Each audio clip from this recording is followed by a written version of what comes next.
अंजलीजी, मी मगाशी असा उल्लेख सुद्धा केला होता, तुम्ही दोन्ही काळ बघितलेले. 2014 पूर्वीचं 15 वर्षाचं विकास म्हणजे तेव्हाची आघाडी, काँग्रेस आघाडीचं सरकार आणि आता भाजप, दोन्ही काळातले तुम्ही स्टॉन्च क्रिटिक राहिलेले आहात. आज फडणवीसांकडे व्यक्ती म्हणून पाहत असताना, व्यक्ती राजकारण पक्ष, आज तुम्ही कशा प्रकारे पाहता?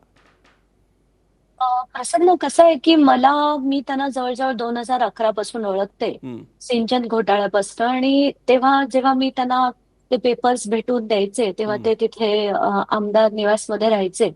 तेव्हाचे फडणवीस आणि आताचे फडणवीस याच्यात मला असं वाटतं की जमीन आसमानाचं अंतर आहे. बरं. सुरुवातीला मी नेहमी म्हणायचे की राजकारणात मला दोन लोकांबद्दल अतिशय आदर आहे, एक म्हणजे पृथ्वीराज चव्हाण आणि एक देवेंद्र फडणवीस.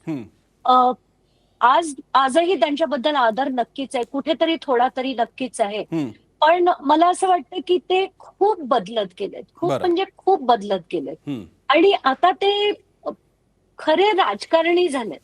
म्हणजे पूर्वी ते कसे होते, ते आपल्या सगळ्या सामान्य लोकांसारखे होते की त्यांना असं फार संवेदना असायच्या लोकांसाठी, की कळकळ असायची, तो आपलेपणा असायचा, एक बदल घडवावा असं त्यांना देखील वाटायचं. कारण मी तेव्हा राजकारणात पण नव्हते, म्हणजे मी आम आदमी पक्षात पण नव्हते.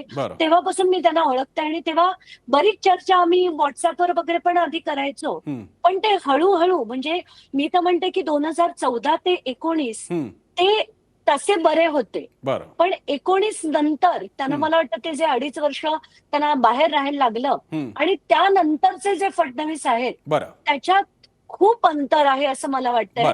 आणि खरं तर कसं असतं की आपल्याला कोणाकडनं अपेक्षा असली आणि तो अपेक्षा भंग झाला की रागही येतो आणि दुःखही होतं.